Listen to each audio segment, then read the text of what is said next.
Ladies and gentlemen, what is good? It is Monday night, February 9th, 2026. I am so excited because I am your faithful host, Cheats, and you are listening to the Black Baseball Mixtape Podcast. And when I tell you, ladies and gentlemen, that the whole gang is here, the whole gang is here. We haven't had this collection of Black baseball thought together, I want to say, since I don't know when last year, but I'm excited that the whole gang is here. I'm excited that you are joining us along for the ride. In this episode, we are going to talk about the offseason that was.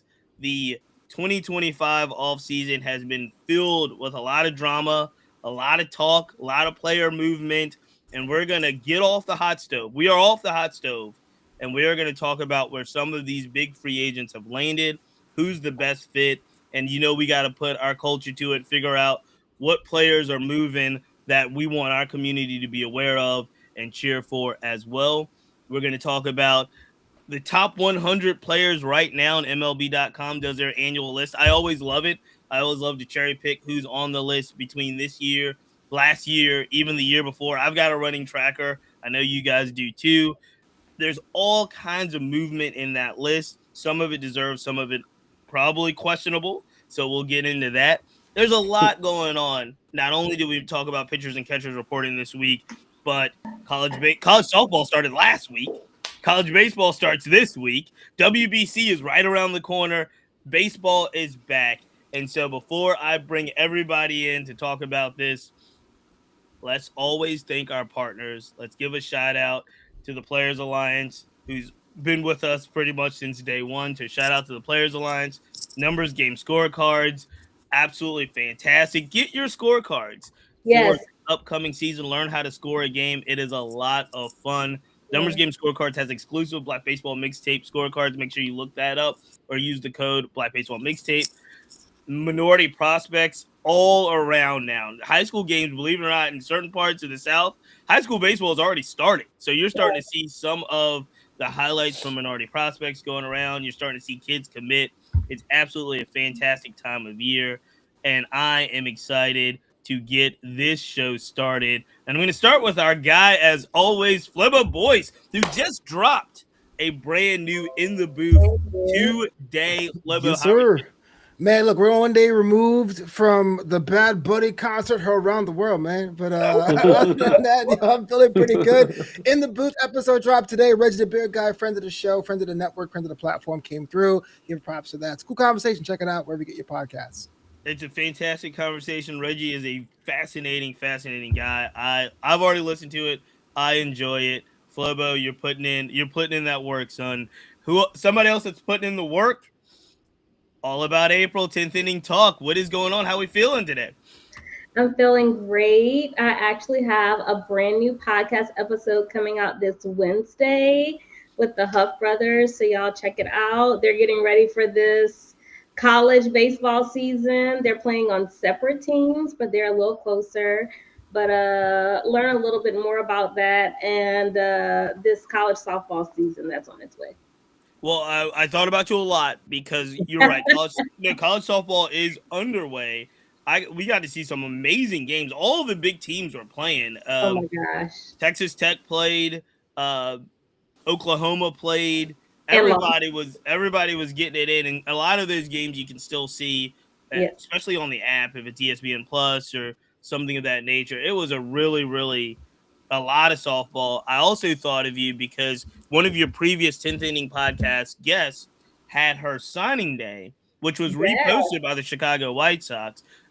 It was fantastic. Now, she signed, a lot of the signing days were Chicago Ace kids signing with colleges, but your young lady signed with the World Professional Baseball League, right? Tell us a little bit about it.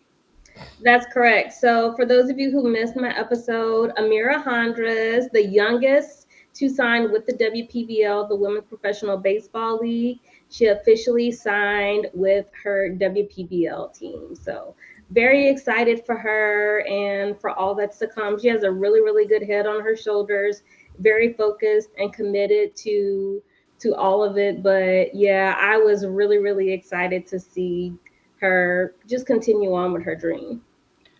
And speaking of excitement, one of the most exciting people that we get to deal with, especially, I mean, he's still riding high, I'm sure, because our guy Butterman Kane got to spend some time Give it up. Give it with up. not only Bryce Matthews, but also hero to the show, Taylor Trammell. It happened. We I did. saw it happen. There were pictures about it. How are you feeling, Malik? Tell us about, Documented are you evidence. still riding high from hanging out with Taylor Trammell? You know me. I don't know how to act when I get around.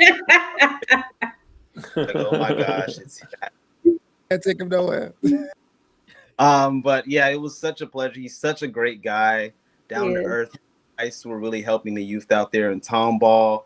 A great turnout as well. Got a shout out to the facilities and to the coaches and to all the parents that are out there supporting their kids at the camp. But Taylor is just a tremendous human being, with showing guys how to catch fly balls in the sun and how Yeah. to maximize their swing, and just getting as much knowledge from him as possible. You can see the kids were just kind of gravitating towards him.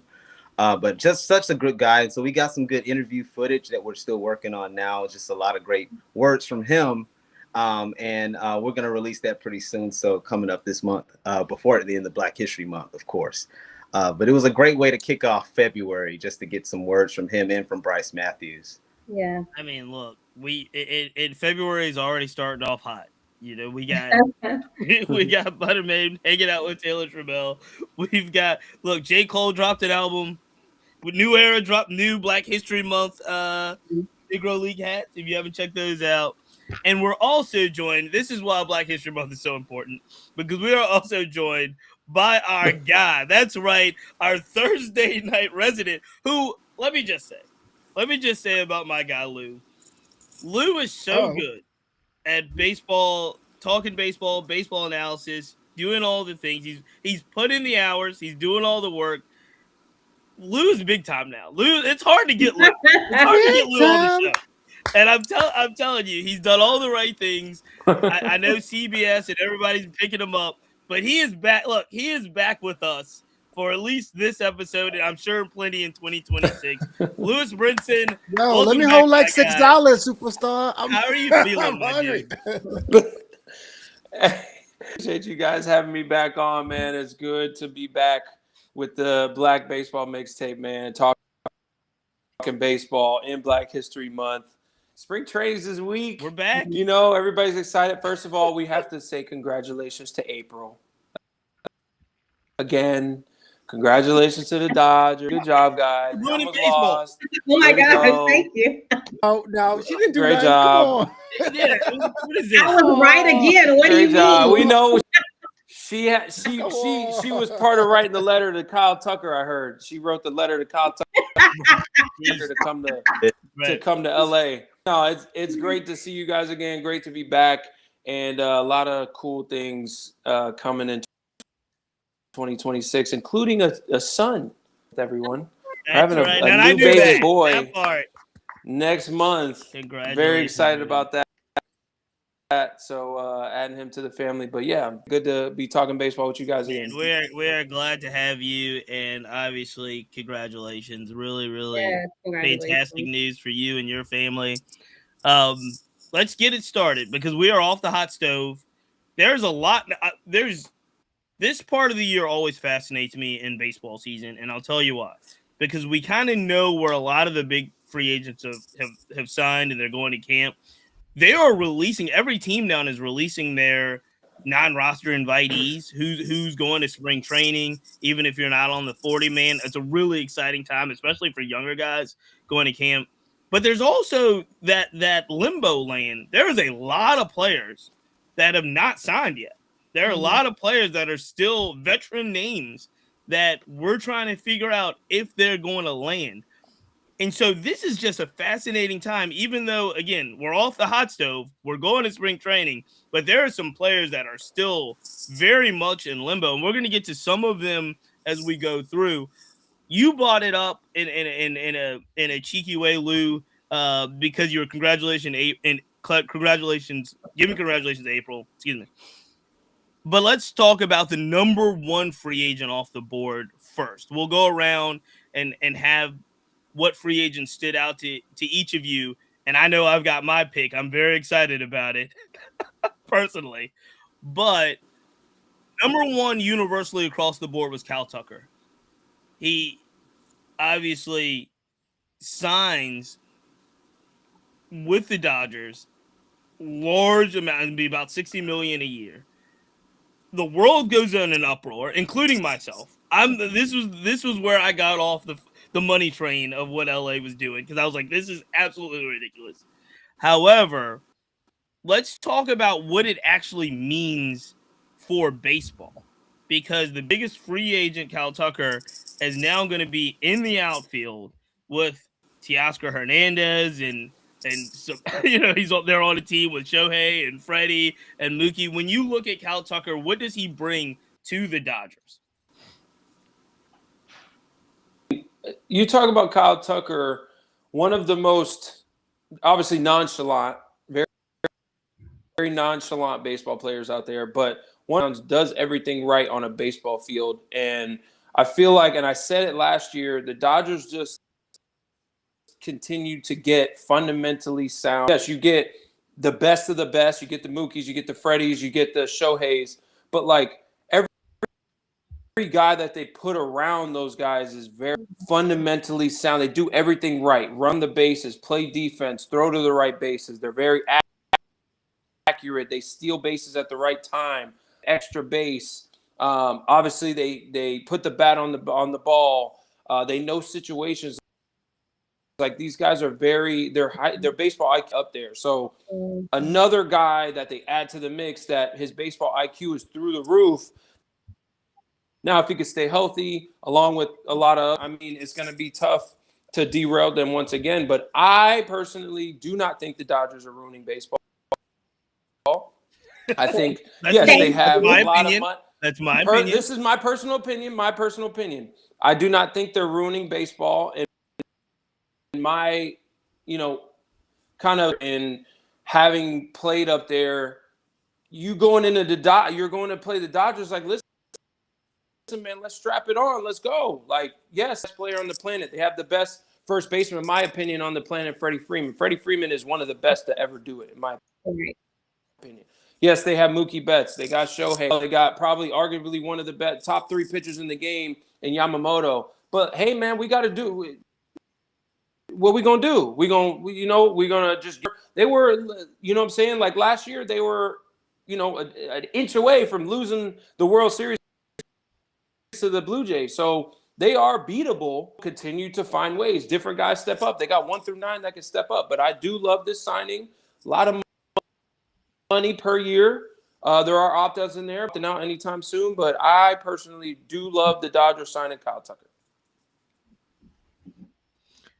Flobo, I see your face before we get to April about this, because I'm sure she's got a lot to say, not only because Cal Tucker is now a Dodger, but obviously he was a beloved Astro as well. Took that pit stop in Chicago. I don't even know what he was thinking. But you and I are on the same page here in regard, right? Right, Flobo? In the sense that the Dodgers are ruining baseball? Oh, absolutely. They're totally ruining baseball. And we talked about this. Put some sense into this. We talked about this 7 days ago, man. It's again, we talked about, we can't say the Pirates, because the Pirates are actually buying this year, which is wild. But there's some team that don't sell. But yeah, when Kyle Tucker's like, I'm going to sign with the Monstars, it's like, bro, come on, man. What happened to the days of just picking a team to take down the evil empire? Remember those? Don't join them. And on top of that, man, everyone talked about the whole money thing. It's the culture thing. Yeah, everyone wants to be a Dodger now, but at the same time, what's that mean for the 28 teams? I don't know. And I always say this too. If you are Atlanta Braves, if you're Chicago, you put up $200 million and you can't even touch the playoffs, something's wrong, man. Something's broken. It's just tough. It's tough to see, because, again, we're not just talking about Kyle Tucker going to the Dodgers.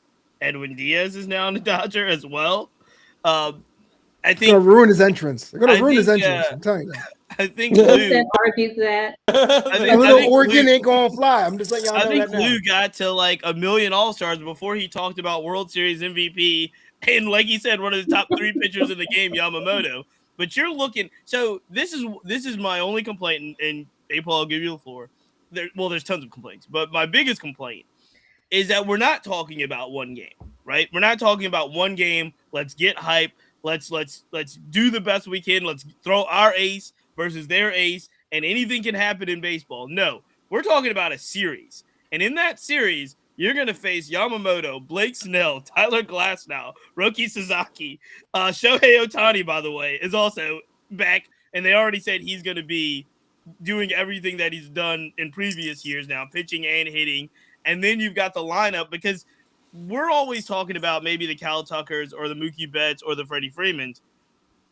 It's Will Smith. It's Max Muncy. It's those guys that would be perennial all-stars on other teams. And they're just Teoscar Hernandez. Like, they're all just in this lineup. And it's like, good luck. You know, I might be able, if I'm Hunter Green, I've got a good Red squad that's hyped. I might be able to give you 7 or 8 innings and get a win. But I don't know if I'm doing that 4 nights in a row. And that's the tough part when it comes to the Dodgers. April, the floor is yours. I mean, I said everything. I don't know what Right. else to say. I will say this, though. When Malik and I were at Taylor Trammell's camp, we were looking at how they go through how batters look at stats, etc. I think it was a StatCast, or I don't remember what it was called, Malik. You know what I'm talking about? We were in that room. At the facility where they were tracking bat speed, yes, exit velocity, and they had a few, TrackMan. They had a few tools. Yeah, they had a few. I think TrackMan tool there.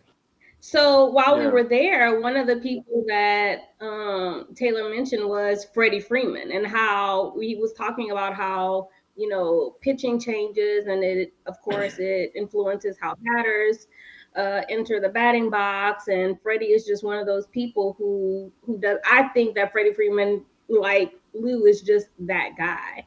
I think Miguel Rojas, like, regardless of what people feel, I think that he's one of the leaders of that team too. But I also believe that it's like a group project. I mean, I'm a teacher. I see it all the time. You want to go to the group where you know they're going to give the A, but you also, everybody is contributing equitably. So I don't know if that's the reason why, but I did want to ask you, Lou, how much of a factor does family and culture play into a player choosing a team? It's huge. It's huge. So Kyle Tucker knows, and everybody in baseball knows, that the Dodgers treat their one. You guys can fly wherever you want. They all probably have suites when they're at the games. Obviously, every team has the best insurance and stuff. So, like babies, if somebody gets sick, like, you guys are taken care of 2,000%. But the culture you hear is great. Everybody respects Freddie Freeman, and who wouldn't want to play with Shohei? Like, if I'm Kyle Tucker, like, Right. I want to play with the best player ever. I want to have the best series as I can, so I can add that to my wall of fame when I'm done playing. And he already has 1 World Series, Right. but I don't think he's concerned with, like, MVP. Like, he's already got, in knowing Kyle and playing against him and, like, being in a spring training with him, like, yes, he cares about his individual accolades, but at the same time, like, he you know what I'm saying? Like, through this contract, it might be done, to be honest with you. Like, Kyle Tucker's not the one, I'm going to play until I can't, you know, lift a finger anymore. No. So I get everything I need to, and then at 35, 36, 37, whenever the contract ends, he's probably going to leave. So it plays a huge part in team camaraderie and how the organization treats you guys, and the weather factor. I mean, in LA, the weather is amazing. As Ravine, as a home player, is probably the best thing ever. So that goes a lot into it as well, him signing there. Yeah, that was a big thing for me. I think a lot of people they overlook the fact of what family and how teams actually contribute to that aspect. I would think that as a player, while I'm on, you know, traveling all these games, that my family is well provided for or well taken care of in those moments. So I think that was a big part of it too. And again, for a player who has had some injuries, I think it's good to know that you're on a team where everybody's going to contribute and hold their weight. And what you contribute is also going to be respected, and you're gonna find that you're gonna get some wins out of it. So, and he's gonna get better. Yes, he's gonna get better with all that. He has every resource at his fingertips. So that's another reason why too.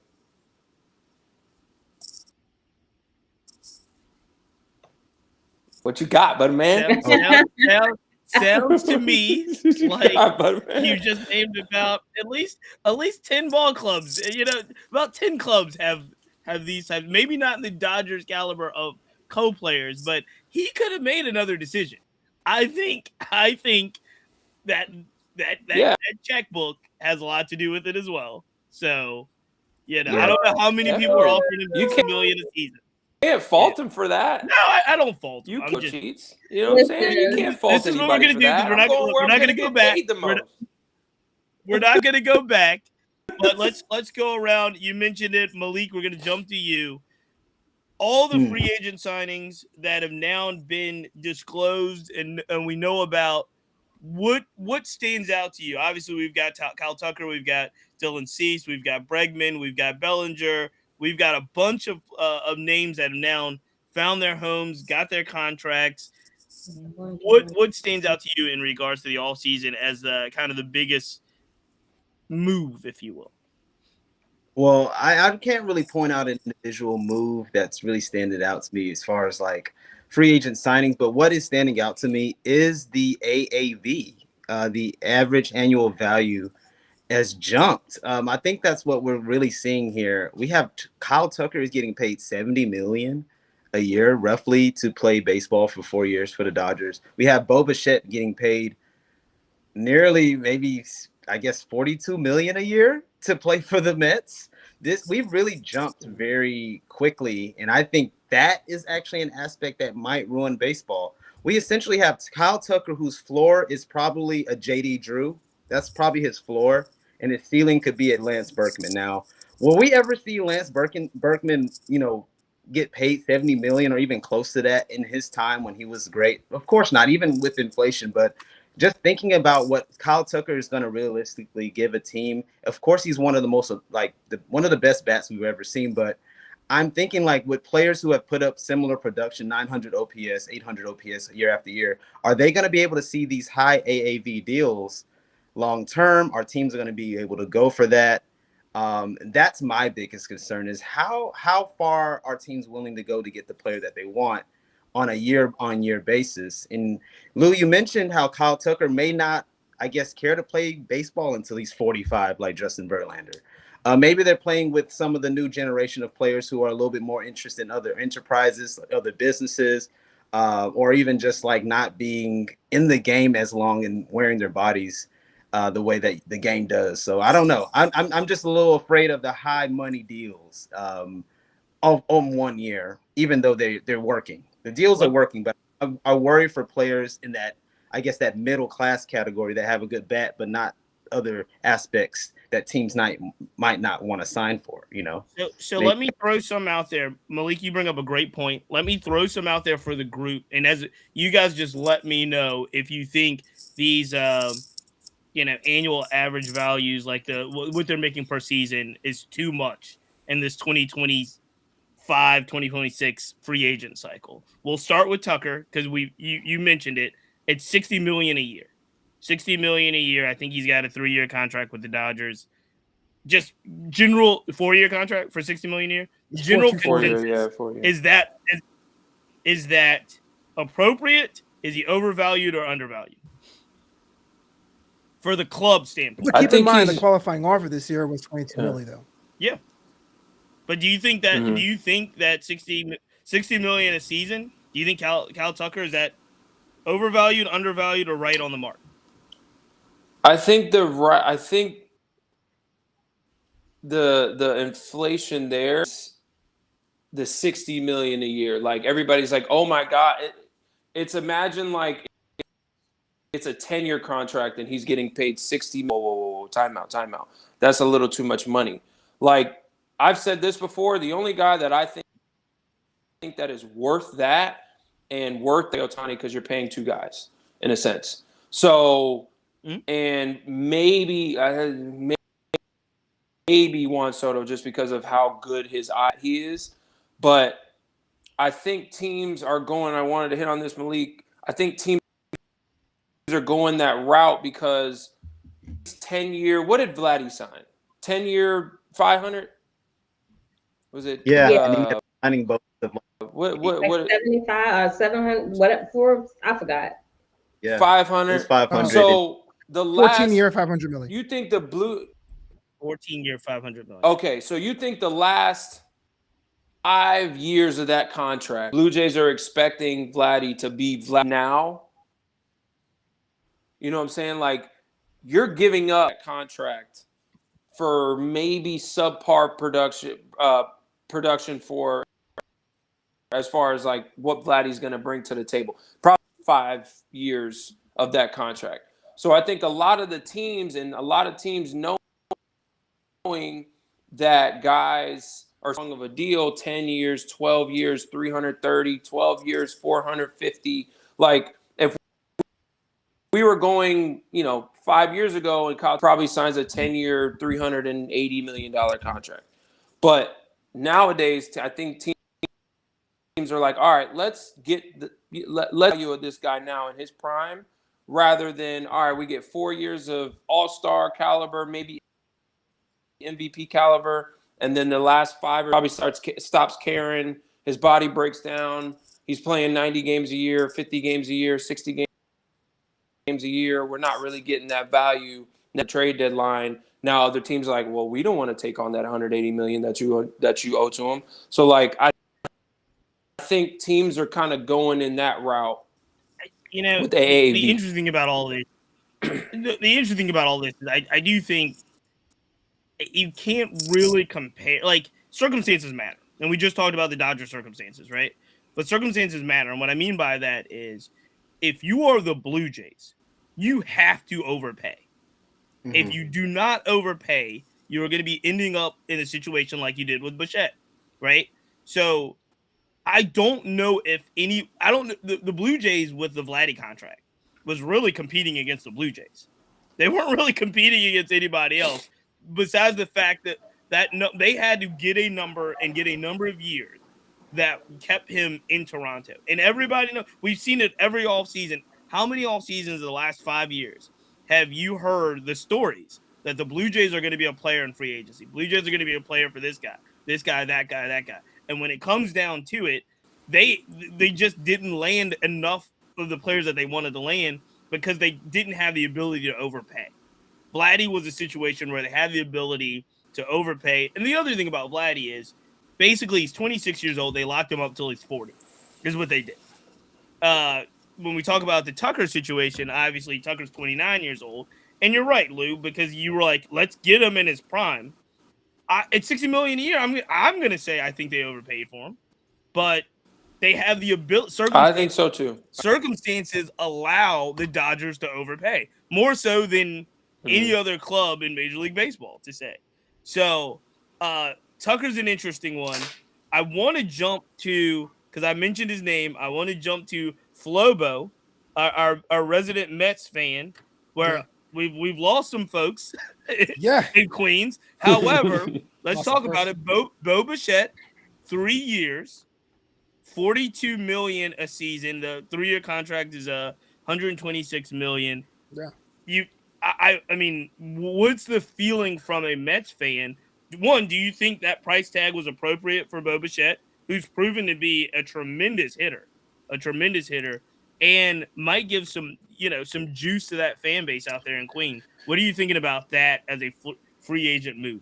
Yeah, I'm so glad you pitched that to me, because I was going to say Bo Bichette anyway because of how random it seemed. Now, a lot of you guys are right. You do got to overpay stars. No one's theoretically worth $765 million. Neither is Shohei Ohtani worth $70 million until he goes out there and becomes Shohei Ohtani and prints you money, right? So I totally get that. But Bichette was an odd case because he looked like he was going to be a career Toronto Blue Jay. It just looked like he was going to be in there. And then if he wasn't going to be a Blue Jay, the Phillies were just salivating for a chance to have someone that consistent on a team that needed someone that consistent. As hot as he is war-wise, with his consistency with his bat, it will be a total value. So you have that, and a team that was even linked to the guy comes in overnight, basically 18 hours after Kyle Tucker signed with the Dodgers, swoops Bichette out from the Mets, and already fortifies the infield, makes them a really consistent threat in the back half or top half of that new lineup, and really change the dynamic in Queens. A lot of people, myself excluded, wanted Stearns fired, they wanted Mendoza gone, but I think the Bichette acquisition was really like, oh, this team knows what you're doing. Now, about the AAV, I really think that Major League Baseball is taking a page from European soccer leagues and saying there's just too many ways the body can fail. I want to give you 7, 8, 9-year deals. The days of saying, hey, a guy's pretty nice for our souvenir cups are over. This is what really ticked off Pete Alonso, because Brandon Nimmo got a contract like that. Pete never did, and he goes, you know what? I'm going somewhere who does. So is it overpay? Yes. High AAV? Yes, but it's part of the new trend. You disagree? Who, me? Somebody disagree? No, I'm sorry. I don't disagree. Oh, no. I get No, out because No, I mean, here's the interesting thing about the Mets kept disrespecting Pete, man. I don't blame him at all. But we're gonna get to Pete because that's my pick. But no, I'll say the interesting thing about Bichette though is that you give him the 3 years. We know. No, for Bichette, you give him the 3 years, you give him the $126 million, and you're gonna ask him to play third base, right? Right now, That's what the plan is. Now and again, Simeon's getting up there in age, so there's a chance that he ultimately plays second base. Yeah, gold glove though. Simeon he did have a good glove, but he had some health issues last year, right? He missed some games last year. You got Lindor at shortstop. So this infield now looks like Simeon at second base, Lindor at shortstop, Bichette at third. Is Vientos going to play first? Polanco, Vientos, and Beatty are fighting basically. Yeah. Yeah. So I mean, look, this move is a really, really exciting move, especially coming off the heels of, like you were saying, losing Pete Alonso, which let's just jump right into it, if you will. Let's go. Pete Alonso, I will tell you this. I've been on record, I think, on this program saying how much I love this move. I absolutely love this move. So it's Pete Alonso, 5 years, $31 million a season, $155 million, and very much, I'm starting to feel very much like the Blue Jays.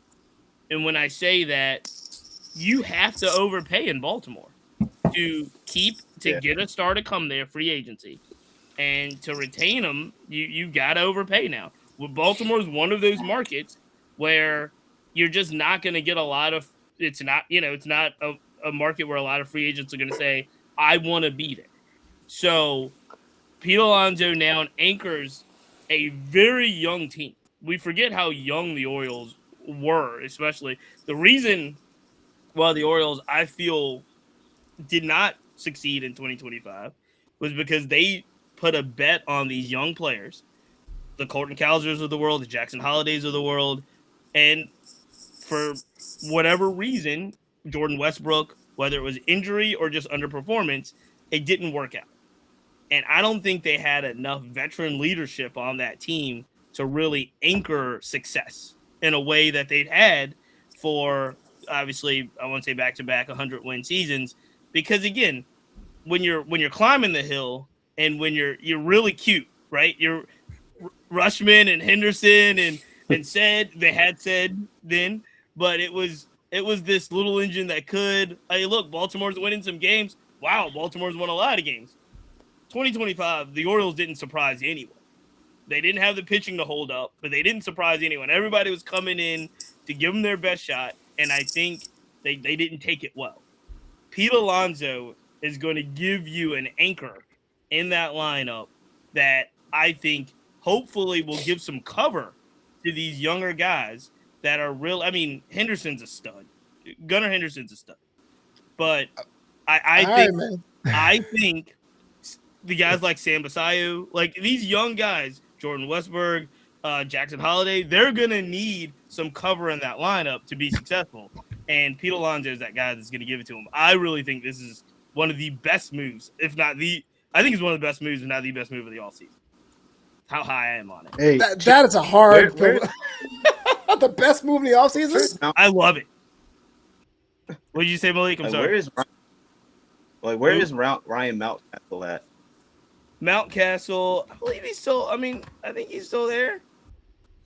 Because I feel like the needed Pete Alonso, let's just admit it, because they have that big left field, and it seems like everybody in that lineup is having a hard time hitting for power out there. And so I guess because I'm trying to figure out where's Mountcastle. Is he? Are they just gonna drop him? Is he been DFA'd?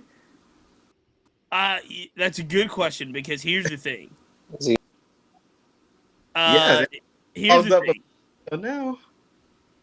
Right now, he's on the roster. Right now, he's listed as backing up Pete Alonso. But I'm going to tell you, they're going to figure out.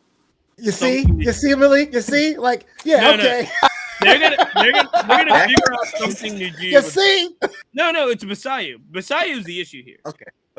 No, I'm saying Basayu is so good at the plate, or showed so much potential at the plate that either you're going to catch him, DH him, or play first base.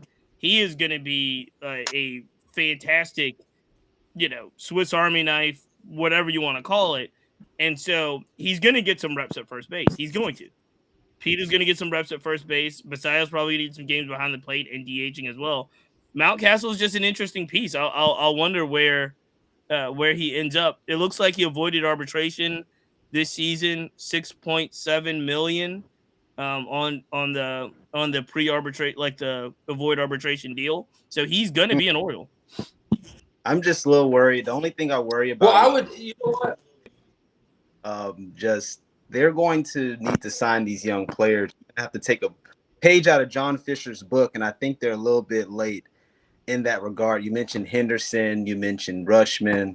They got Basayo, but they're gonna need to keep some of these guys to stay in this. In the talk, I don't know if Lou was about to bring this up, but the talk is Kobe Mayo, Ryan Mountcastle trading block. Oh wow! So, and they were talking about Mayo going for a while. If you're gonna want to compete in that division and in the American League, you're gonna need you can't just survive with your starting nine. You know what I'm saying? There's guys that are gonna get hurt every day, so you can kind of bank on him playing 155 games, 159 games. But you're gonna need guys on the bench. This is still a young team. This is still a team that has minimal experience. This is a team that, everybody's like, oh, the Orioles are coming. All the air falls out of the balloon at the end of the year. I don't think, listen, we all know why you think this big deal cheats. It's your team. Get it. I think it's a great move. I think it's a huge move for the Orioles to say, hey, to tell the organization, tell coaching staff, tell the front office, tell the fan base, tell the city, hey, we're serious. We got Pete Alonso, one of the best power hitters in all of our. We are very serious about contending. We're very serious about putting butts in seats, and we're very serious about making a deep run in the playoffs. Mountcastle, these guys that are gonna be now role players, you need them. You know what I'm saying? You need those guys. That's what the Dodgers do. When Freddie goes out, that's why when Mookie goes out, that's why when all these other guys go out, they plug and play, and now you don't lose a step. You know what I'm saying? So I'm just thinking from a player's standpoint. Let me give you a name, and right now he is probably an odd man out. But if you watch the Orioles at the end of last season, you could not watch a highlight without hearing the name Jeremiah Jackson. Jeremiah Jackson was absolutely phenomenal at the end of last season. Him and Dylan Lyle for the Nationals were phenomenal players at the end of last season. And he's probably the odd man out right now. And they wind up going out and getting Blaze Alexander.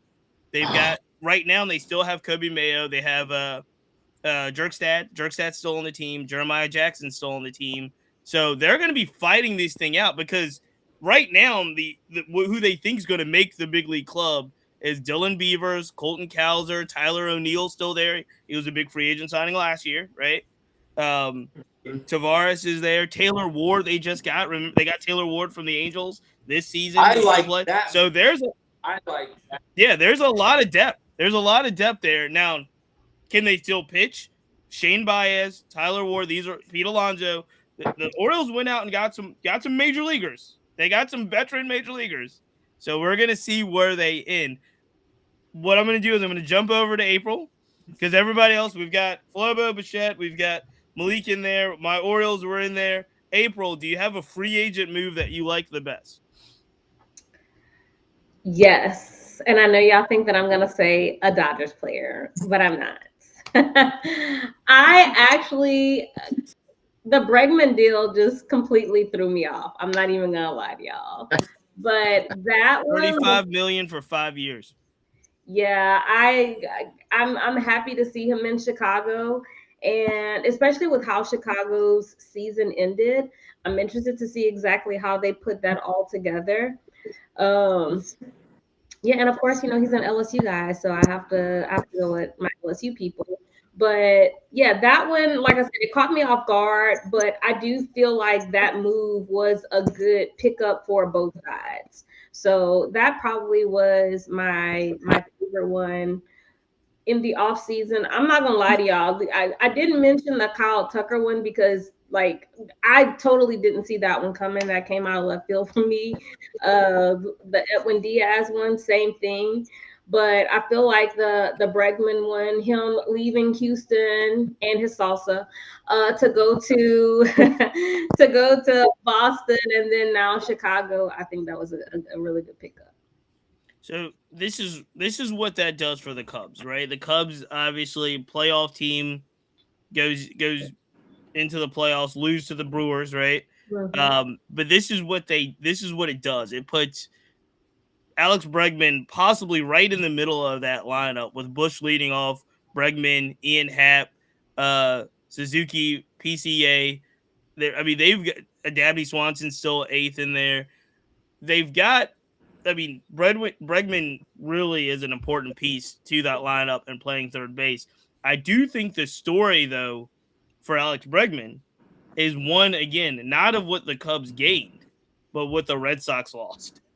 And we, from year after year now, we always hear about in my following closely, it goes back to them fumbling Mookie Betts.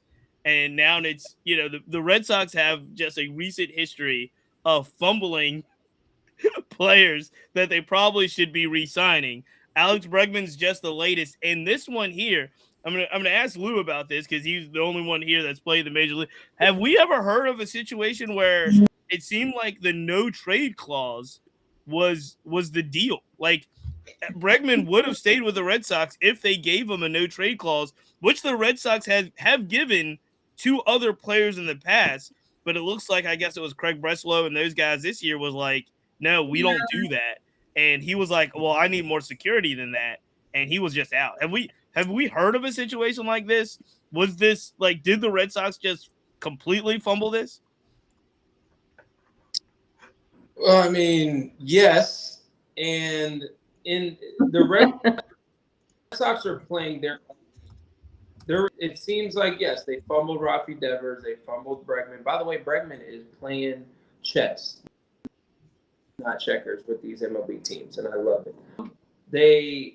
They're playing their game, and they're not letting outside source. Craig Breslow has taken a lot of heat from Red Sox analysts and like everybody that watches that whole situation unfold. He's taken a lot of heat, but I have to give him credit for sticking to and telling the ownership staff, hey, listen, I need you guys to trust in my plan. I think they didn't want to give them a no. They believe in Marcelo Meyer. I think they believe in him. I think they really, really believe in these young guys, and they did not want to get rid of those young guys. He was probably going to leave after 1 year anyway with that opt out. So I'm thinking it's like, okay, we don't want to give you that. We might have to trade line if we're out of it, or we trade you for more prospects, or trade you for a big league arm. So that was my whole thinking. So sure there has been, I can't think of it off the top of my head, I'm sure there has been other situations where teams don't want to give a player a Bregman status or Bregman's no trade clause. But in this situation, it does look like the Red Sox, fumbled the bag, big time. But again, I really knock them for it. We'll see how it And works I will out. say, I mean, they made a move. What was it this week Yeah, to get Caleb? Yep, they got Caleb Durbin. I like that to play big move. Yeah, I like that. It was cute. To play third base. So now they've got, and I think you're right. Yeah. I think it will boil down to Mayer's. I think it's Mayer's second base spot to lose in Boston. But again, let's not forget who started opening day at second base last season. He's kind of the odd man out right now. And Yeah, but I thought they were moving him to the outfield. Right. Well, I mean, that's the question. That's Christian Campbell. What do you do with Christian Campbell? Because again, he was the opening day starter at second base last year. They extended him after like 5 games. Right. So he's locked up long term in Boston. And so the question is, can he come back around? There's still a question about, is Jarren Duran still possibly trade bait? We don't, we got to figure out what these teams really start to look like. He's been on the trade block for the past couple years. All off. Did anybody answer? He's been on, but take that. But like, answer me that question of why you would trade him. Most I think I can answer. Go ahead, Malik. You got it. I don't think that actually. I'm confused on that. Yeah, I'm confused too because his results are very good. He's been great. He's been MVP level in 2024. But I think that the Red Sox, just like with his, I don't think they truly believe in him. I think that they feel like they can get as much value out of his frame and what he's like put out on the field. I think that he's maxed out. And I think that they think that he's maxed out his production in 2024. And they're seeing a player that could be above average for other teams. And they could probably like flip him for another player. I don't think they see him as a permanent player, even though I think us as fans and like, viewers of the game would see, and then it's you as a player who played would see that as like a clubhouse guy. But I think the Red Sox have some model that they follow and they just don't like him for some reason. That's really just my opinion. I think it's a so high type thing. I think it's a so high thing. Like I think if they can't sell him, right? They can't get what they want back for him, especially from maybe even a prospect perspective. Then they keep him on their team and they're saying, "Oh, he's on our team." So be it, per se. But I think, like Malik said, I think they feel like they're getting the best Duran they're going to get now, and for whatever. I mean, I think he's a good player as well, but it does come with a lot. Like if anybody watched it, look, if there's one thing that I got from that Netflix Red Sox series was that Jarren Duran comes with a lot. He's got a lot that comes with him. And so I just think that they were like, let's look at, we got a lot of young players in our system that we do like a lot. And if we can get a good return for Duran, let's shop it out there. And I also think that he was an asset on the team that I think they felt other teams wanted. Like they didn't have a lot of assets on their team and their system that a lot of people quote unquote coveted. I think he was one of them, and they were just kind of seeing what the return on investment could possibly be. Now and again, why that's happened probably for the last 2 years, I think some of it has to do with what they could get back for him or potential could be back for him, but also it's just he's a lot. He comes with a lot. And sometimes there's addition by subtraction. With that said, I wanted to bring up one last point before we go to the next section. The Red Sox did do some spending here, and they got Ranger Suarez. Now, if you were questioning, especially the starting pitching rotation for the Red Sox, they're coming into 26 with Garrett Crochet pitching 1, Ranger Suarez pitching 2, Sonny Gray pitching 3, Brian Bella is pitching 4. They have the potential to be pretty solid if they can put the bat on the ball. Question: where did Lucas Giolito go? I forgot. He's free agent, I believe. Still waiting. Yep, he has not signed yet. With that said, I think we talked about Tucker, the Dodgers pick, maybe Mets pick. We've got everybody in. Let's round this one out with just saying, is there any? There's a lot of free agents that are on my personal board that I'm kind of trying to figure out where they're going to land. Most of those are, for our case and purposes here at BBM, a lot of our black players, we still got to figure out where they're gonna land. Let me just ask kind of a round robin section here. Does Andrew McCutchen play baseball in 2026? What do you guys think? I hope so, man. He can. I hope so. We don't know yet. I mean, if he plays, is it going to be with the Pirates? You just think that's the only team that's you don't. So Flobo, you don't think he's going to play for the Pirates? You think he plays baseball? I don't think the Pirates want him. And that's sad. And it's sad to say. If he wants to play somewhere else, I'm not sure if Andrew McCutchen wants to play somewhere else or move somewhere else, right? But you look at Pittsburgh being the butt of many jokes, and some of it deserved, right? You look about like who they bought or who they acquired over the offseason, like Ozuna, Greg Soto, like Clevenger's going. They're trying to do a whole new chapter for the team. And I think, unfortunately or unfortunately, Kutch is emblematic of what that past era was. So I don't think that we'll sign him again, but it's really up to Andrew McCutchen to see if he wants to try other teams or just step away from the game. Please. What do you? I want him to go to another team.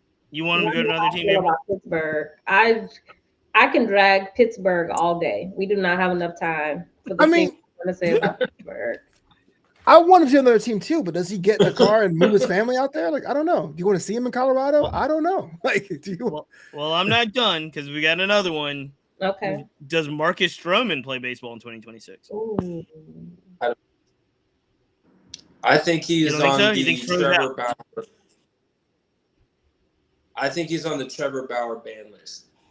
I love Marcus. I respect Marcus. I think Marcus is a great pitcher. I think his grittiness staff or a bullpen or a young rotation. But I just think that teams are not willing to come with signing Marcus Stroman. You know what I'm saying? Like if he can tell the Yankees, hey, I'm not doing this, that, what makes you think that he's going to go to another team, say, just naming a team, the Pirates, the Rangers, like go to these other organizations like, hey, I'm not doing that, or I'm not doing this, or I'm not doing that. I think he would, I think he maybe needed some clear thoughts and get everything together. Okay, do I want to keep playing ball? Do I want to keep living out my dream? I've already proved everybody wrong about me being height measures heart, his foundation. But at the same time, do other teams want to deal with, like I said, I feel like that's the reason why Trevor Bauer doesn't have a job, you know what I'm saying, or will not have a job, because it's a lot of baggage that you have when it comes to signing a player like that is so outspoken and so, strong-minded. Different kind of baggage, though. Yeah, I'm with you, Flobo. I'm with you. I don't think it's unfair to Stroman to compare Stroman's baggage to Bauer's baggage. I see what he's saying. No, I understand. I see what you're saying too. As far as it's just unfair. You're bringing a certain energy to the team that could be. I understand it. I'm not saying I want to be clear. I'm just saying, yeah, it's a different type of baggage. We're not done yet. Let's keep it going. Here's the caveat here. Does Tim Anderson play a Major League Baseball game in 2026? I think he will play baseball. Will he play a Major League Baseball game in 2026? I personally want him to go to. I want to see him in the MPB. I feel like he has interesting how that can possibly break the MPB, because the guy who won a batting championship with one of the lowest walk rates ever. I feel like if he were to go to a league that's gonna possibly teach a little bit more patience. I mean, maybe Lou, you can probably comment on this, on how it's a little bit different there, how the playing style, what they're like, prioritizing. Maybe if he were to like spend time in a different league in which like they're demanding a different style in which his offense is going to have to be more patient at the plate, where he can really get the most out of his like contact skills. Maybe that might help, but I don't know. The major leagues, it seems like they've kind of soured on him a little bit, unless he signs like a minor league contract again. And so I feel like he could benefit from some time away, and then seeing maybe like a power surge or something coming out of that bat, because I think that the plate skills are still there, and the skills are there for him. He so Tim Anderson, I want to say it was about 2 weeks ago, correct me if I'm wrong, April, started posting on Instagram about the comeback. Do you think Tim Anderson plays a Major League Baseball game in 26? Famous quote, I'm gonna stand by him. Yes. Will he? Listen, I have faith the size of a mustard seed. However, it's not looking. I don't know how it's looking right now. I think that if he went the route that Malik talked about, then yeah. I think that there's just so much talent right now. I don't think that's a feasible route, right? I don't think he's going. I think there's too much talent right now in MLB for that comeback this year. But you know what? There's always a possibility. I think he goes to the minors before he goes to absolutely overseas. Realistically, yeah. Realistically, I had the NBL myself. Having Mexico would be crazy. Last one, I'm going to throw it out there, and this one's for you, Flobo. Does Tommy Pham play Major League Baseball in 2026?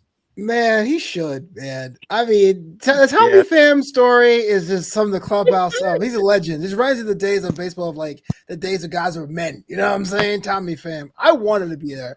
I just know where he would go. He is 6 teams now or 7 teams now. I think his time in Pittsburgh's pretty much wrapped up.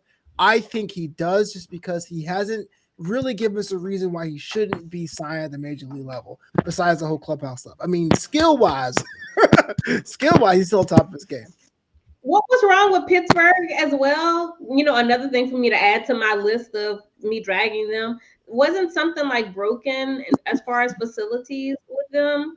So Tommy, the interesting thing about Tommy Pham was Tommy Pham told people publicly that I think his eye prescription was off for like.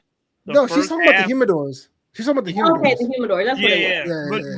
But I was just saying, the interesting thing about Pham was he admitted that, like, you know, he has the degenerative eye situation and he wears special contacts, but he was like, my contacts were off, I want to say well until after the All-Star break.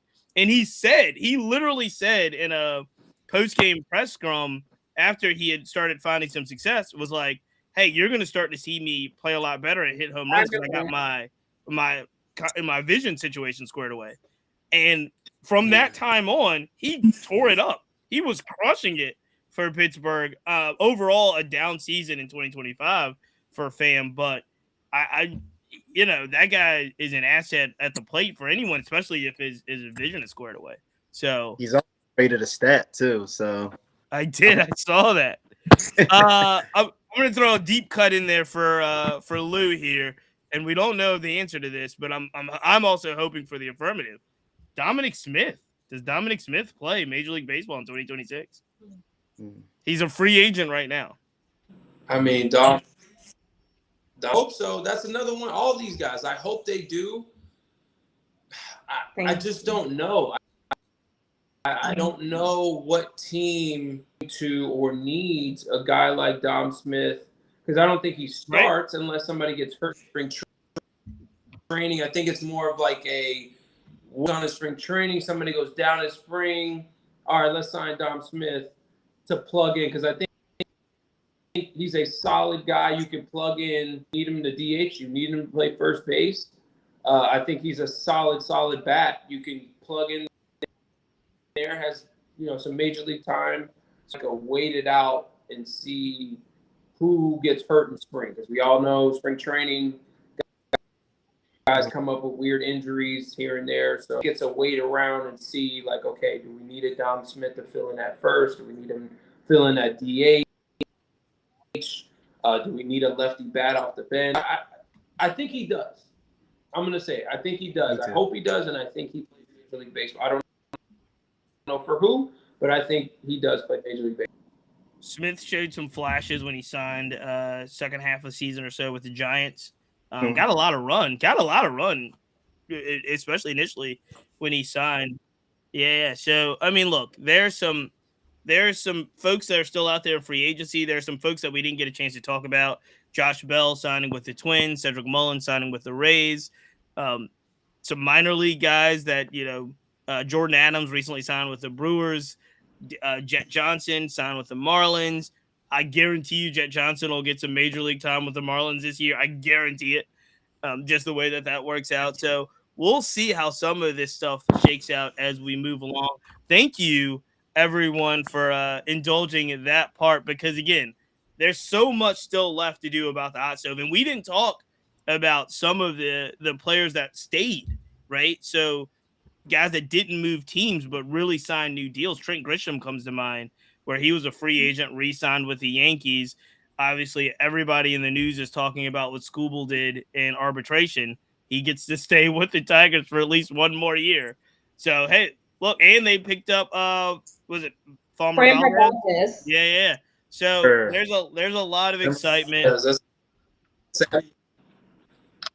Before we switch off and close it out in our next and final segment, I do want to take a minute to what do they say, Flobo? Pause for the cause. That's right. Shout out to our partners as always. Lou's got it on his chest. Shout out to the Players Alliance. They are doing great work, and they will continue in 26 as they are gearing up for another full season of serving underserved communities, giving back, spreading the game of baseball and accessibility to just a large community of players. Shout out to the Players Alliance. Shout out to Numbers Game Scorecards. They are fantastic. Make sure you check them out. I know our whole team over there at Numbers Game is going to be excited about the Brewers as they are based out there in Milwaukee.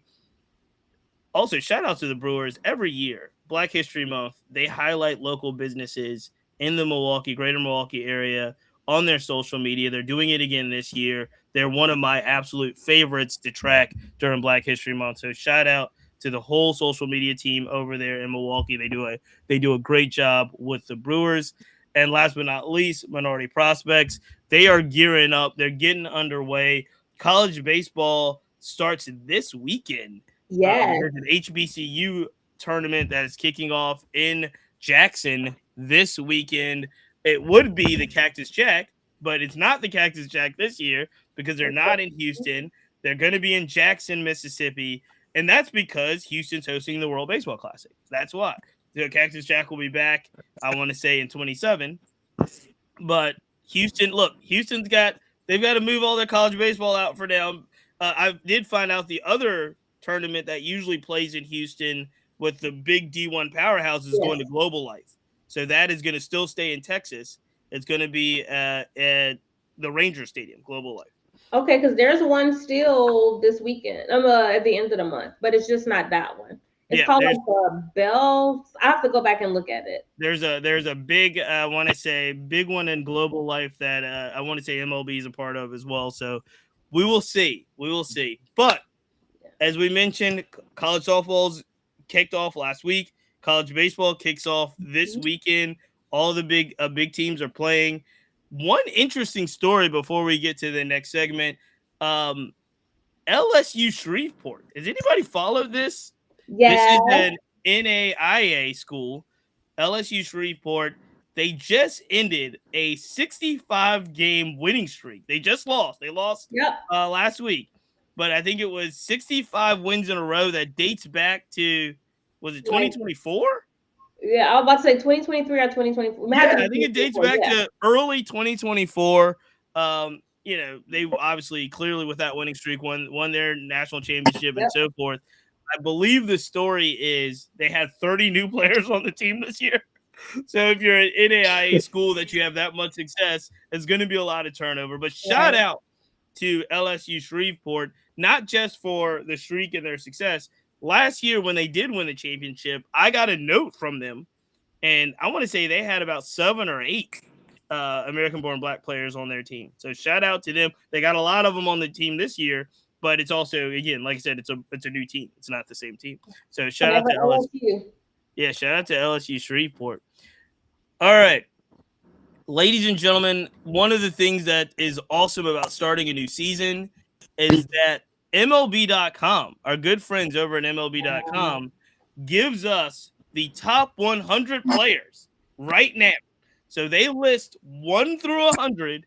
They do it irregardless of position. So they have pitchers in the top 10, and it's not like broken out or anything. I always love this list. It's fascinating to me. One of the things, obviously, I'm going to do, and we're going to do at the mixtape, is we're going to break out our African-American players and see where they are, where they rank, where they've ranked in the past. Unfortunately, this year, I'm just going to be honest with you, 2026 is not the best year for African-American players on the top 100 right now. There are 1, 2, 3, 4. There's 6 of them. And that number is significantly down from 2025. Why is it down, though, is the question. And I want to answer some of that, and I want to get your temperature on some players.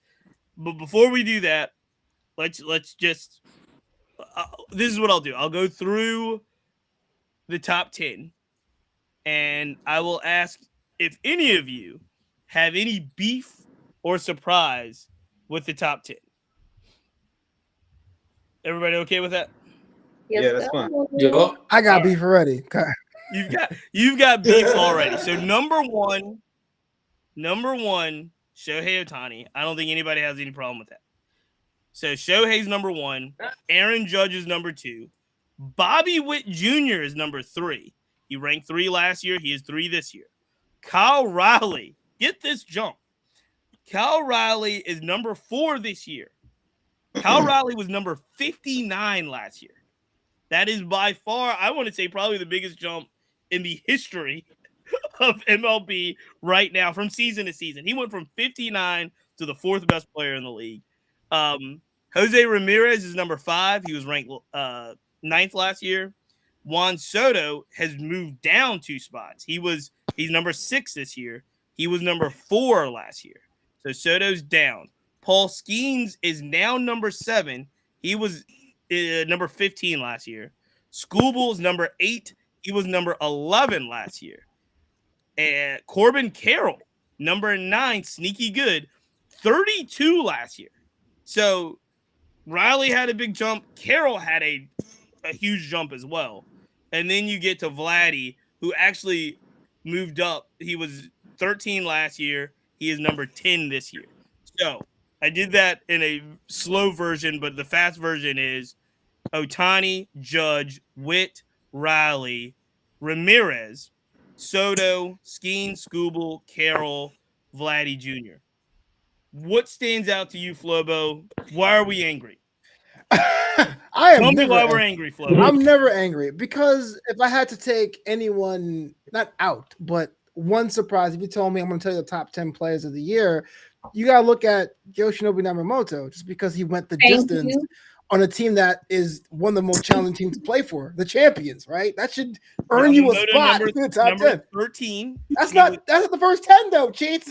Yeah, Yamamoto number 13, but moved up from 63rd. He was 63rd. Yeah, fair enough. I thought he'd be top 10. I think that what does he have to do to be top 10 at that point? You know what I'm saying? He has to beat Skeens and Skubal, apparently. Oh well. I think he deserved the top 10 over Carroll, but that's me. Oh yeah, I agree. 100% agree. Corbin Carroll's tough. He's tough, but he wasn't tough. Carroll is tough, man. Carroll is real tough. He wasn't tougher than Yama. Ooh. And I also have I think that we can move unpopular opinion. Oh no, I think I'm with you on this. Go ahead. Tell me what you're thinking. I hear you. Move Ohtani down, man. No. Tell me what you're thinking. I think I'm with you. I think we can move Cal Riley down. Oh, that wasn't what I was thinking, but go ahead.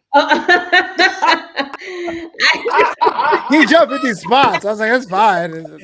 Oh, that's not it. That's not it. That's not it. I know who I'm gonna hate on. Go ahead. I think 1, 2, 3 are really, really solid, but with the seasons consecutively that Jose Ramirez has had, I think that he deserves that 4 spot more than Cal Riley. That's true. But Lou, you love Ramirez. You love Ramirez. You've been on record love Ramirez. about your love for Ramirez. You do. I love Ramirez, but it is the Hunter players right now. Cal Raleigh right now. What he did last year, April, bruh. It was cute. It was. 60 homers. It was cute. Jesus. Cute? What? Jose does. Are we gonna Jose? See, I don't the know. We keep season butting that them he up. had last year, 60 homers by a catcher, 130-some plus games, You're right. handling a pitching staff, getting beat up by foul balls, getting nicked multiple concussions. He's 2 players. He's a switch hitter. Like right now, Kyle Riley's the 4th best player in the league. We can move. I would move Scooble up. Move him up? Scooble is nasty. Games? Yeah, where? Where do you move him up to? Now, Bobby Witt is nasty. Don't get me wrong. Bobby Witt is him. Okay. That's where I was going, Lou. That's where I was going. Scooble. What Scooble is doing right now is unprecedented. Like, I agree. Insane. I agree. Insane.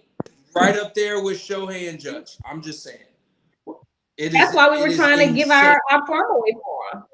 I mean, look, here's the we're talking about the top, we're talking about the very top of the league. Like right now, the best players in the absolute league. Back-to-back Cy Young. Why? I don't watch Bobby Witt Jr. enough.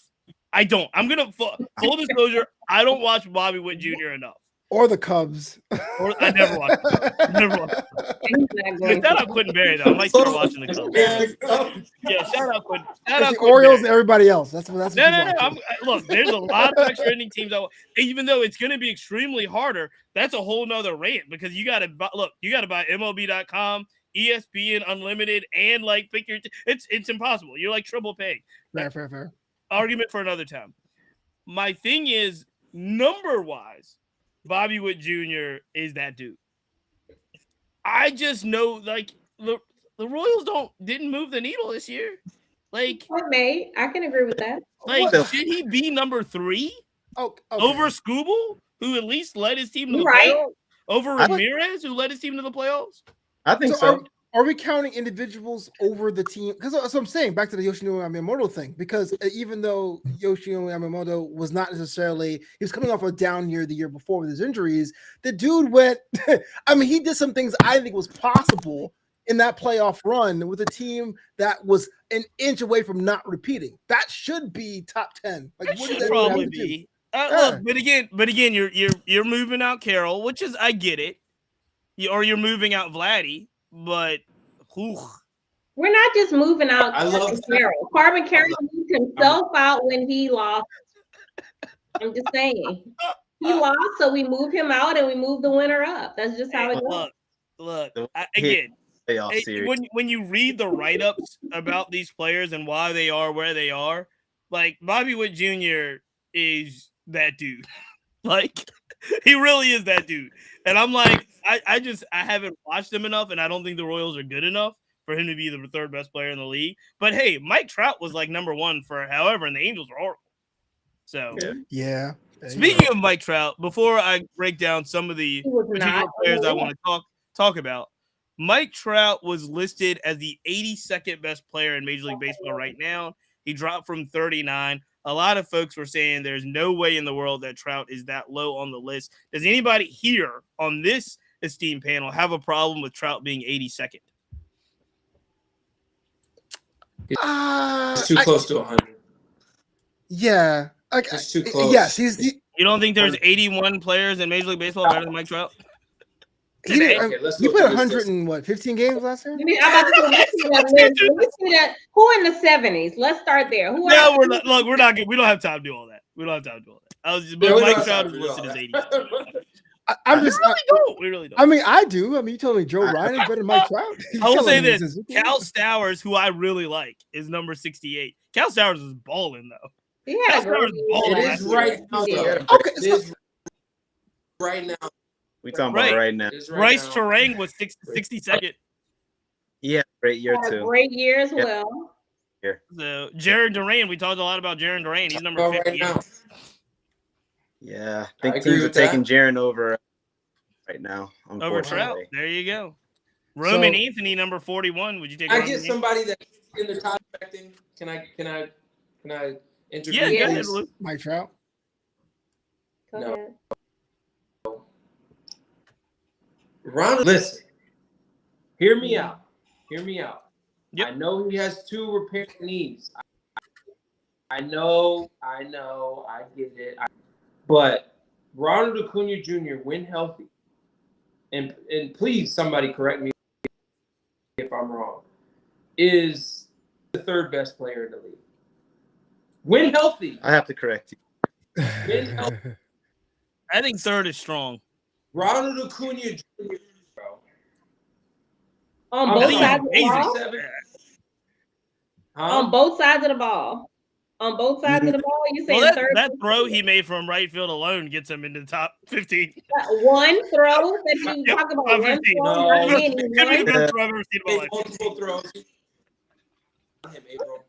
There's a point to that. There's a lot of people that It could don't be the run on best him. throw I've that ever he seen in my life.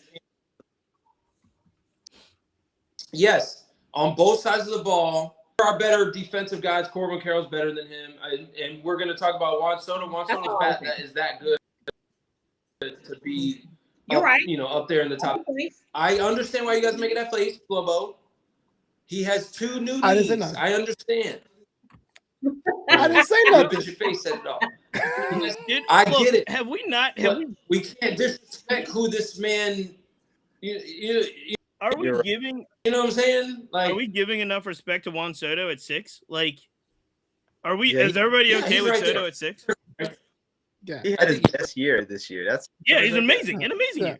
I look, man. I understand Ronald Acuna may not maybe higher on your list, but on the court of this, he's still ranked above Tatis, Schwarber, Betts, and Marte. Like that's enough respect. He's cool. He's fine.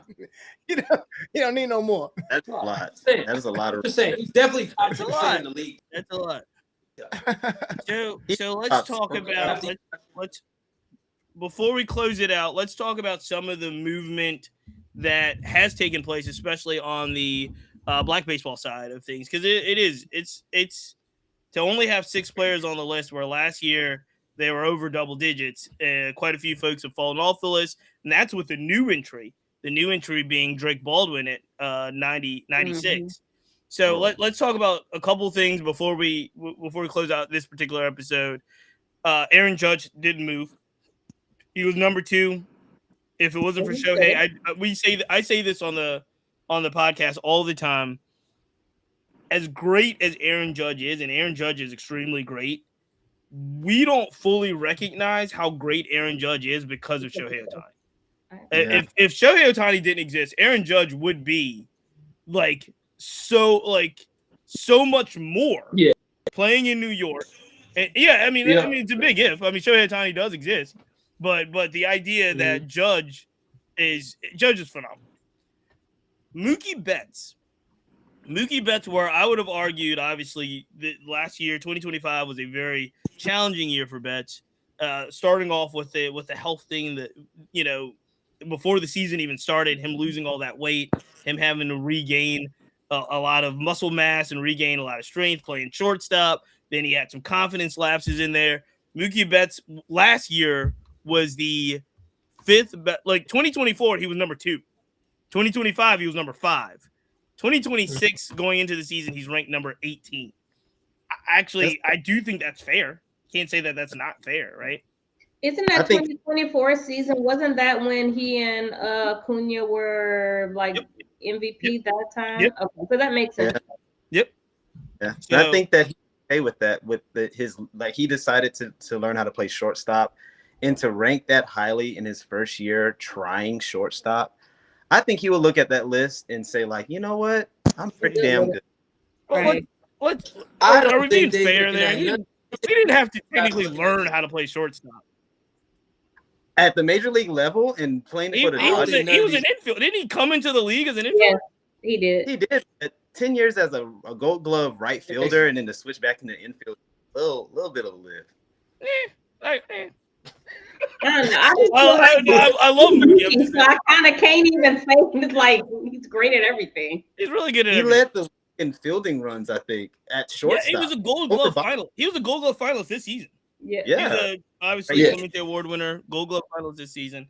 Let's talk about two players that fell off the list that were on the list last year.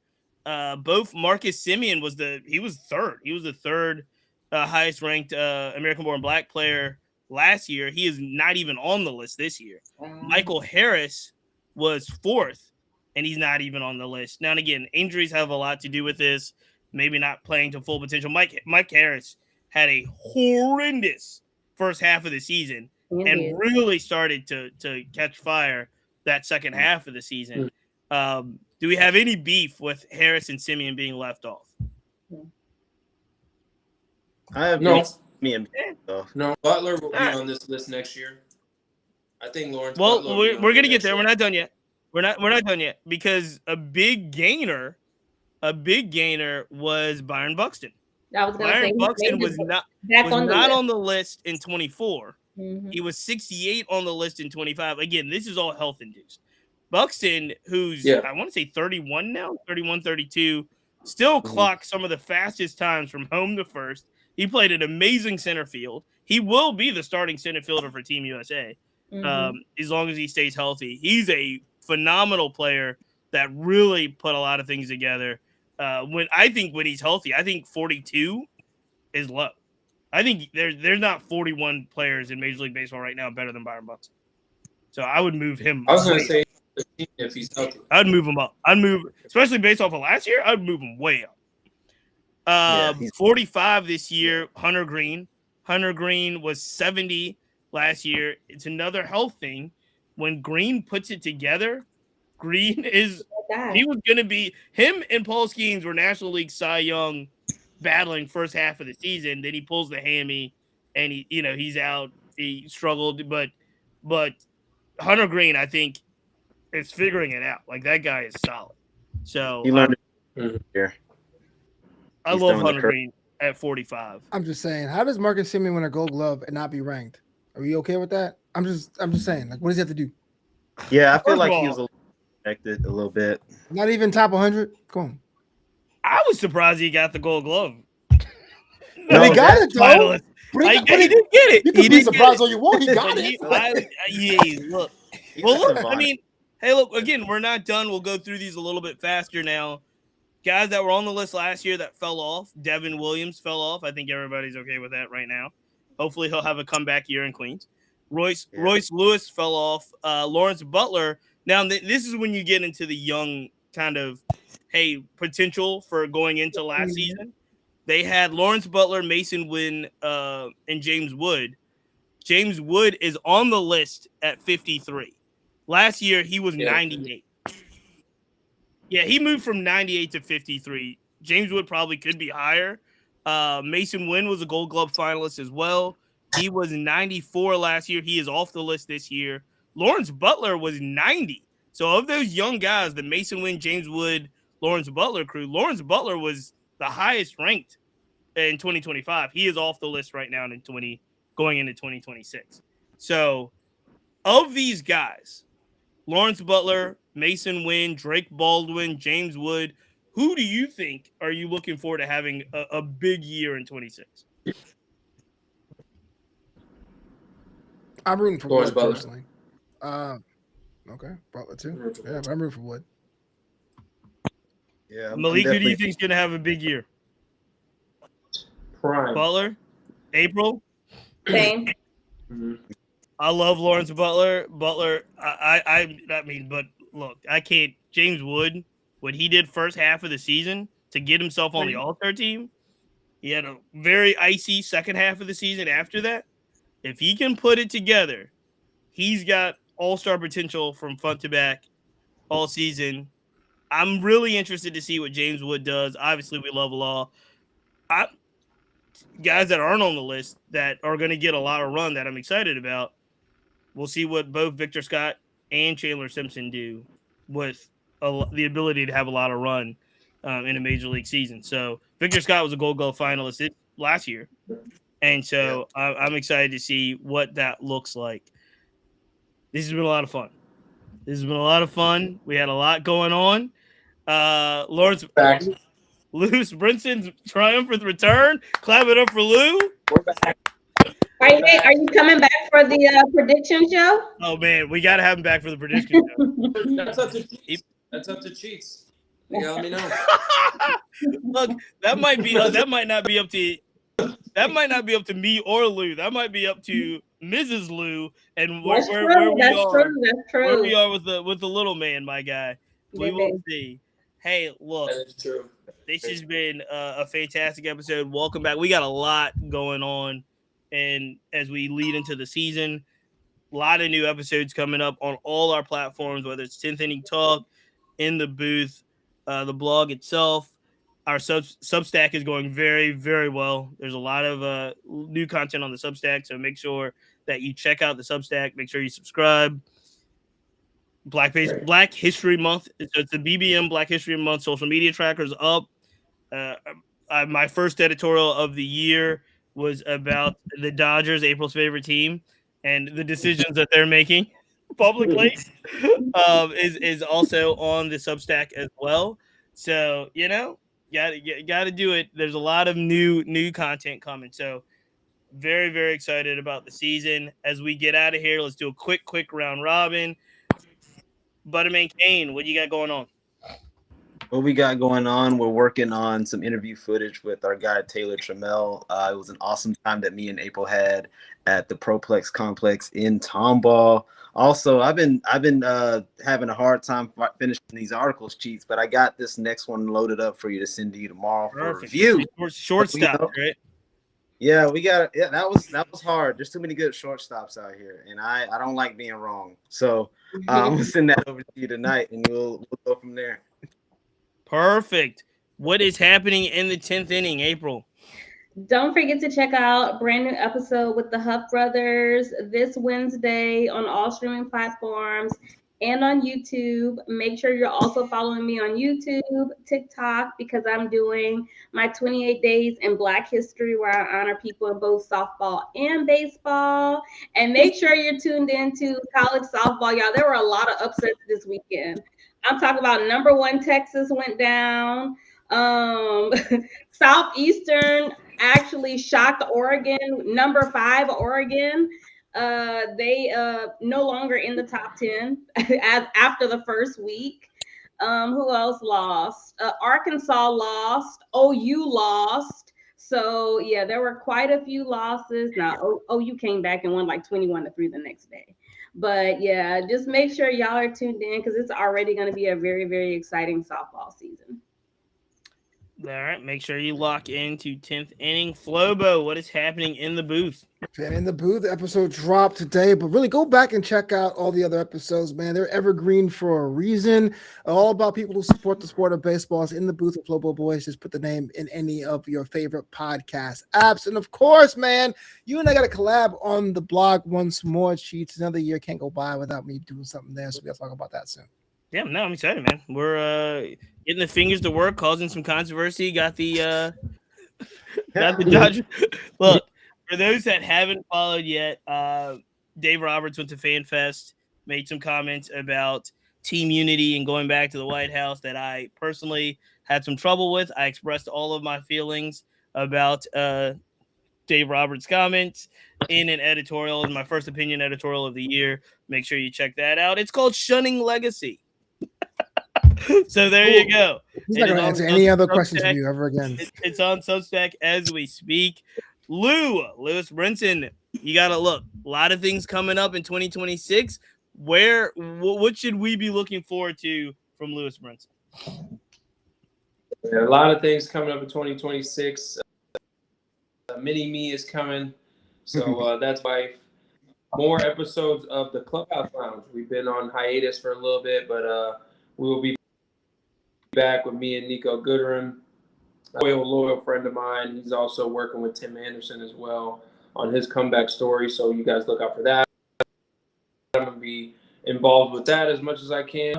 I'm going to start a YouTube channel where I am going to go around to probably in spring training a good amount, and then games since I'm down there and traveling around depending on baby situations. Just trying to vlog me at different games, baseball fans and guys that have played. I watch a game differently than a lot of regular people, maybe you didn't play baseball, or I'm trying to bring a different mindset and different insight to people that watch the game. So we're starting with that. And then a lot more on the media side, man. You're going to see, you never know. So a lot of exciting things. Nope, I'm excited, brother. I can't wait. And if any of that content wants to land over here, just let us know over at the Black Baseball Mixtape. make sure you're following Lewis Brinson. Are we doing the wine thing again this season? The wine the wine retrospective segments where you're drinking the wine. We might. I like those. We might bring those back. Yeah, I've been doing the on my balcony too, but we'll bring crimes, man. See your boy Case, cuz. See your boy Case. There we go. Of 19 crimes. There we go. Well, ladies and gentlemen, that is it for now. We are wrapping it up. We want to thank everybody. Make sure if you want to get in contact with the mixtape, blackbaseballmixtape@gmail.com. Make sure you send us a note there or send us a message. Our Discord is absolutely free. Hit us up. We'll send you a link, and we'll catch you next time. We are out. Bye, y'all.